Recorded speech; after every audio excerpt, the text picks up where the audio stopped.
एक बार एक बहुत बड़ा नेता एक साधु के छोटे से आश्रम में गया। वह साधु के बारे में बहुत सुना था। उसके मन में आया कि मैं एक बार जाकर देखता हूँ कि लोग उसकी इतनी तारीफ क्यों करते हैं। जब वह उस आश्रम में गया तो वहाँ पर एक छोटा सा कमरा था जहाँ पर एक कालीन बिछा हुआ था।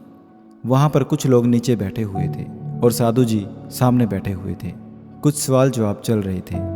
वह नेता उस आश्रम में आया और उस नेता के साथ में 4 बॉडीगार्ड भी आए और उसकी एक आदत थी कि वह जहाँ भी जाता था लोग अपनी जगह पर खड़े हो जाते थे और उसकी तरफ देखते थे, हाथ जोड़ते थे और सर झुकाते थे।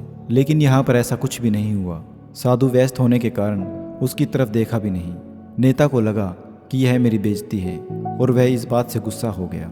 नेता ने थोड़ा गुस्से से साधु की बात को बीच में काटते हुए कहा कि मैं आपसे कुछ कहना चाहता हूँ। साधु ने उसकी तरफ देखा और बोला, आप थोड़ी देर रुकिए, पहले मैं इनके सवालों का जवाब दे दूँ, इसके बाद मैं आपसे बात करता हूँ। तब तक अगर आप चाहें तो आप बैठ सकते हैं। बस साधु का इतना कहने से ही नेता का चेहरा गुस्से से लाल हो गया और फिर उसने अपना सारा गुस्सा उस साधु पर निकाल दिया। अभी तक वह नेता बहुत तमीज से आप कह के बात कर रहा था, लेकिन अब वह तू तड़ाक पर उतर आया। नेता ने उस साधु से कहा, तुझे पता भी है मैं कौन हूँ और तू किससे बात कर रहा है?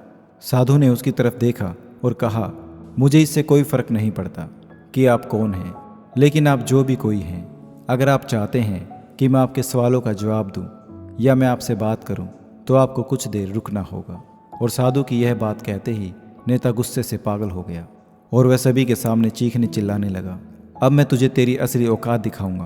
तूने मुझसे पंगा लेकर ठीक नहीं किया। तुझे पता भी है मैं तेरे बारे में क्या सोचता हूँ? साधु ने फिर से नेता की तरफ देखा और बड़े ही प्रेम से कहा, मुझे इससे कोई फर्क नहीं पड़ता कि आप मेरे बारे में क्या सोचते हैं। आप जो चाहें वह मेरे बारे में सोच सकते हैं। फिर नेता ने उससे कहा कि तू चाहे सुनना चाहता है या नहीं, लेकिन मैं तुझे यहीं सबके सामने बताऊंगा कि मैं तेरे बारे में क्या सोचता हूँ। तू कोई साधु नहीं है, तू एक बहुत ही घटिया इंसान है। तू एक ढोंगी है, पाखंडी है और यहाँ पर जितने भी लोग बैठे हैं उन सबको बेवकूफ़ बना रहा है।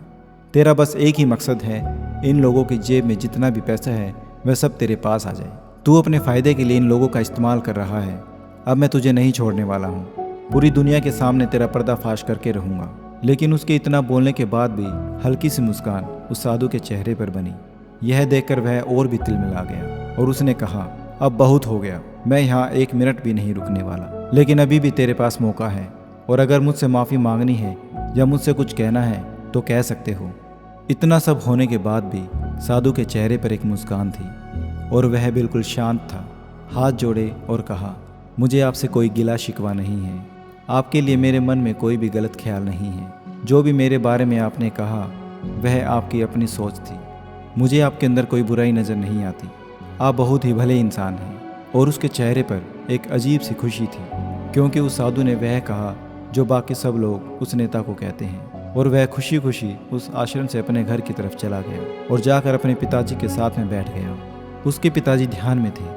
उन्होंने पूरी ज़िंदगी सिर्फ लोगों की सेवा की और बदले में कुछ भी किसी से उम्मीद नहीं की। कुछ देर के बाद उन्होंने अपनी आंखें खोली और अपने बेटे को सामने बैठा हुआ देखा और देखी एक अजीब सी खुशी जो आज से पहले उन्होंने कभी नहीं देखी। फिर उसने एक एक करके सब कुछ बताया कि आज क्या हुआ, किस तरह से वह आश्रम में गया और वहाँ पर क्या हुआ, उसने क्या कहा और साधु जी ने क्या कहा। जब उसके पिताजी ने पूरी बात सुनी तो थोड़ा सा मुस्कुराए और अपने बेटे को देखा और बोले, उन्होंने तुम्हारी तारीफ नहीं की क्योंकि उन्होंने सच कहा है। उन्होंने बहुत ही गहरी बात कही है और यही बात वेदों में भी कही गई है, यथा दृष्टि तथा सृष्टि।